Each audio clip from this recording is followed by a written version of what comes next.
and welcome back to today's episode of Mahabharata Matters. In the previous episode, we saw that the 8th day of the war was completed. Duryodhana was very sad that he had lost 24 of his brothers. No one could comfort Duryodhana except his friend Radheya, but he had sworn not to be on the battlefield so long as Bhīṣma is there. He poured his heart out to his friend Radheya. He said, "The elders in our army, Bhīṣma, Drona, Kripa or Shalya, do not intend to kill the Pandavas. I am really sad about this. Only you can kill the Pandavas and bring victory to me. I wish you were on the battlefield," he lamented. Karna was very sad to see the sadness of his friend. In his heart, he knew that even he did not intend to kill the Pandavas. He had given an oath to his birth mother Kunti. He would not kill any of the Pandavas except Arjuna, he had said. But he could not share this with his dear friend Duryodhana. One of the reasons for him to take the oath of not being on the battlefield was also this. He had learnt about the secret of his birth just before the war started. He wanted time to digest this fact and prepare himself mentally for this war as well. In a way, he was happy and thankful to Bhīṣma that he had ousted him from the battlefield. After finding out that the Pandavas were his brothers and giving an oath to his mother, he could not find courage in himself to fight this war. He could not break the loyalty to his dear friend Duryodhana either. Also, with Krishna being on the other side, he knew that his friend Duryodhana had no chance of winning. After seeing Radheya, Duryodhana went to see his grandfather Bhīṣma. He was more bitter than ever. He said to Bhīṣma, "Grandfather, you are the most powerful person anyone has known of. With that in mind, I made you the commander-in-chief. I thought you would bring us victory within a day or two. 8 days have passed and nothing really has happened. Either you like the Pandavas too much or you dislike me very much. If you cannot do it, let my friend Radheya come to the battlefield. He can do it for me. You step aside," he said. Bhīṣma was furious at the spiteful words of Duryodhana. Yet, with a calm voice, he said, "I have done everything I can. I have offered myself to this war. But then my capacity is immaterial. The Pandavas cannot be won over. I have told this to you time and again. They are protected by Krishna. No one can bring harm to them. Yet, I promise you, I will fight tomorrow like never before. Now you go back and go to sleep," he said.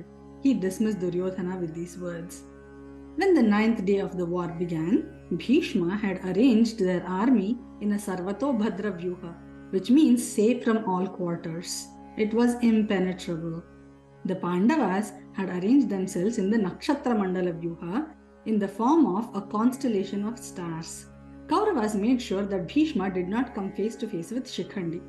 Similarly, they made sure that Drona was not confronted by Dhrishtadyumna, because the very purpose of Dhrishtadyumna's birth was to kill Dronacharya. Arjuna's son Abhimanyu was fighting like a stellar warrior. He broke the formation of the Kauravas very effortlessly. It looked as if another Arjuna had incarnated on the battlefield. His skills were exemplary. Alambusha came to fight with him. Even his Maya Shakti was of no use in front of Abhimanyu's skills.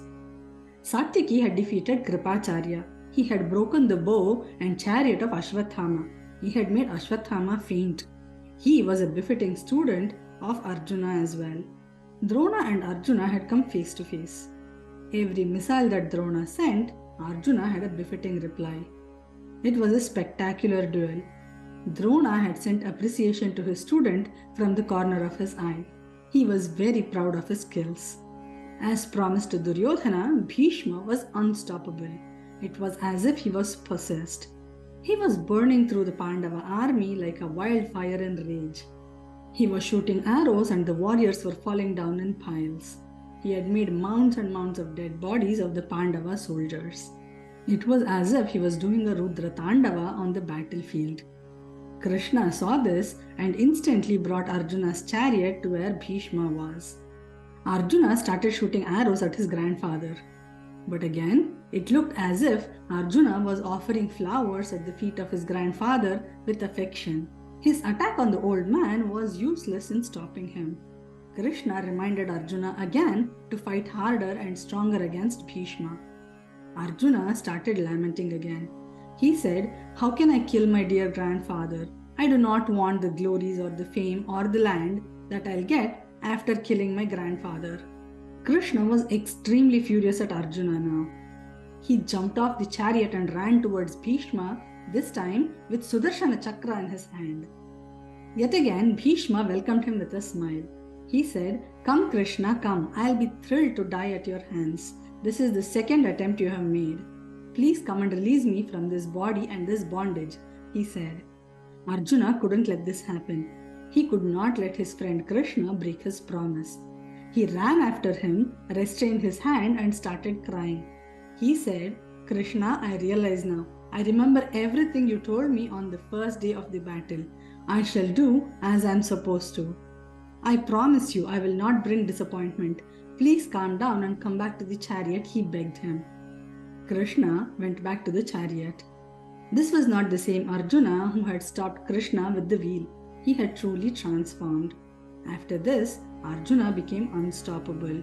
But the sun was setting. The war was called off. This side of Bhīṣma's rage was something nobody had seen. For the first time, the Pandava army was terrified. So what are our takeaways from the story? Duryodhana's ingratitude had no bounds. It was his stinging words that had set Bhīṣma on a rampage.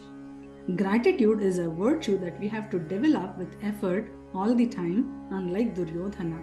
There is another thing we can notice here. Shishyadichet parajayam. A true teacher would be happy to be defeated with the skills of his student. That shows they have succeeded as a teacher in teaching them everything in the best possible way. Dronacharya was thrilled to see that Arjuna had acquired all the skills that he had taught him. There is another saying on similar lines, Putradichet parajayam, which means a parent would be thrilled to be defeated by their own children. There is no better feeling for either a parent or a teacher to see their children or students prosper more than them. It is a wonderful feeling. With these thoughts, we come to the end of today's episode.